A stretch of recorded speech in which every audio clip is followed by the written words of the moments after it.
حضرت سعد بن معاذ رضی اللہ تعالیٰ عنہ عظیم صحابی تھے. یہ وہ خوبصورت صحابی ہیں جن کے جنازے کو کندھا میرے نبی پاک نے عطا فرمایا. حضور نے کندھا عطا فرمایا. کمال ہو گئی. نرخ بازار محبت کا انوکھا ہی ہو گیا. خود خریداروں میں شامل آ کے مولا ہو گیا. حضور نے کندھا دیا. حضرت سعد بن معاذ رضی اللہ تعالیٰ عنہ کا جب جنازہ اٹھا ان کی والدہ رو پڑی, بڑے درد سے روئی. ماں تھی نا, ان کی آواز جب حضور تک گئی تو نبی پاک نے فرمایا آنسوؤں کو روک لے, آواز کو کم کر لے. تیرے بیٹے کی تو جب روح پرواز ہوئی ہے تو رب مسکرایا ہے. جس کے آنے پہ رب راضی ہو مسکرا دے جو اس کی شان کے لائق ہے. یہ تو وہ لوگ ہیں کہ جن کے جانے پر نا رب, وہ کسی نے کہا تھا کہ میرے مرنے پہ ہر سو شور مچ جائے گا, دیکھو گے میرے مرنے پہ ہر سو شور تو پتہ چل جائے گا جب ہم جائیں گے. میرے مرنے پہ ہر سو شور مچ جائے گا دیکھو گے, اور کہنے الوداع سرکار خود تشریف لائیں گے. اور درویش کہنے لگے بعد مرندے مکھڑا میرا ہو جاوے جے تازہ, پھر سمجھ لینا محبوب میرے نے آن پڑے ہے جنازہ.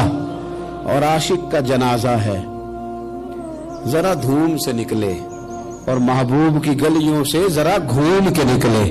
فرمایا کہ ان کے تو جانے پہ رب کریم. اور حضور نے ایک دعا بھی دی. حضرت ابو طلحہ, حضرت طلحہ رضی اللہ تعالیٰ عنہ صحابی تھے, ان کا وصال ہو گیا تو حضور نے دعا بھی دی. فرمایا یا اللہ جب میرا طلحہ ہے نا تو اس سے مسکرا کے بات کرنا, یہ تجھ سے مسکرا کے بات کرے جو تیری شان کے لائق ہے. قرآن مجید میں فرمایا ان اللہ بالناس لرؤوف الرحیم, بے شک اللہ اپنے بندوں پر بڑا ہی مہربان اور نہایت ہی رحم کرنے والا رؤوف اور رحیم ہے, بڑا مہربان ہے, کرم فرماتا ہے. اللہ تعالیٰ اپنے بندوں سے بڑا جلد راضی ہو جاتا ہے. وہ اپنے بندوں کو بہت زیادہ مشقت میں نہیں ڈالتا. وہ اپنے بندوں سے اپنی نعمتوں کا بدلہ نہیں چاہتا. بہت سخت مشقت والی عبادتیں نعمتوں کے بدلے نہیں چاہتا. وہ بڑی جلدی رحم فرماتا ہے. میرے نبی پاک صلی اللہ تعالی علیہ وآلہ وسلم نے ارشاد فرمایا, بعض احادیث میں لفظ یہ ہے کہ اللہ اپنے بندوں کو دیکھ کے مسکراتا ہے جو اس کی شان کے لائق ہے. جس ترتیب سے ہم مسکراتے ہیں, جس ترتیب سے ہم روتے ہیں, جس ترتیب سے ہم کسی بات کا اظہار تشکر کرتے ہیں, خدا ان باتوں سے پاک ہے. اب بہت ساری حدیثوں میں آیا کہ وہ مسکراتا ہے, تو کیا مطلب ہے مسکرانے کا؟ تو علماء تفسیر نے لکھا ہے مسکرانے کا مطلب یہ ہے کہ وہ بڑا ہی راضی ہوتا ہے اپنے بندے سے, بڑا راضی ہوتا ہے. یہ مطلب ہے. ایک تو مسکرانے کا مطلب یہ کہ وہ بڑا راضی ہو گیا, بڑا راضی ہو گیا, وہ مسکرا دیا اپنے بندے پہ. اور ایک اس کا معنی خود نبی پاک صلی اللہ تعالی علیہ وسلم نے بیان فرمایا. مسند امام احمد بن حنبل میں حدیث ہے, حضور سید عالم علیہ السلام سے صحابہ نے پوچھا یا رسول اللہ شہید تو بڑے لوگ ہوتے ہیں, شہیدوں میں افضل کون ہے؟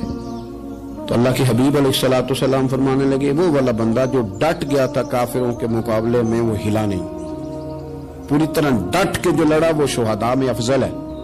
حضور فرماتے ہیں وہ جنت کے بالا خانوں میں سیر کرے گا اور رب اسے دیکھ کے مسکرائے گا. رب اسے دیکھ کے مسکرائے گا. اللہ تعالیٰ مسکراتا ہے اسے دیکھ کے. اور اگلے جملے میں حضور نے وضاحت کر دی, فرمایا جب رب دنیا میں کسی پر مسکراتا ہے نا تو اس کا معنی یہ ہے کہ قیامت میں پھر اللہ اسے حساب کوئی نہیں لے گا. جس پر اللہ دنیا میں مسکرا دیا اس سے کوئی حساب, تو وہ کام ڈھونڈنے چاہیے نا جس سے اللہ مسکرائے. ویسے کبھی ہم ایسا کرتے ہیں کہ نہیں کہ کسی کو راضی کیا جائے؟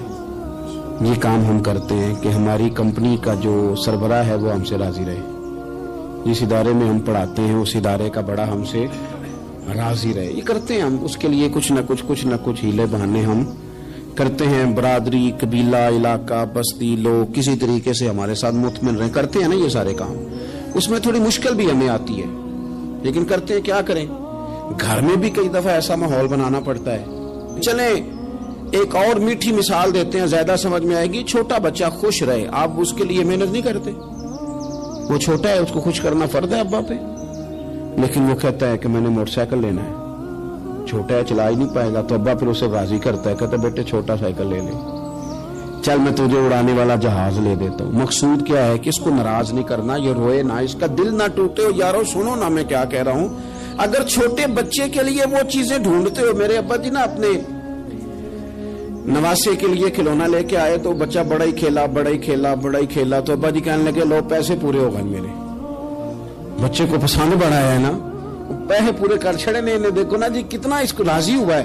تو انسان کیا کرتا ہے کہ کوشش کرتا ہے, چھوٹا بچہ بھی ناراض نہ ہو تو وہ چیزیں وہ ڈھونڈتا ہے کہ اس کو کیا پسند ہے, چاکلیٹ لے جاؤں, فلاں چیز لے جاؤں, آئس کریم لے جاؤں. تو ایک بچے کے لیے, گھر کے لیے, سربراہ کے لیے اتنی محنت کرتے ہو تو وہ کام بھی ہمیں ڈھونڈ کے تلاش کرنے چاہیے نا, جس سے رب راضی ہوتا ہے, اللہ راضی ہوتا ہے. بتاؤں وہ کون کون سے کام ہیں. نبی کریم صلی اللہ تعالی علیہ وسلم نے ارشاد فرمایا 3 لوگ ہیں جنہیں دیکھ کے رب مسکراتا ہے. یا رسول اللہ صلی اللہ علیہ وسلم وہ کون کون سے؟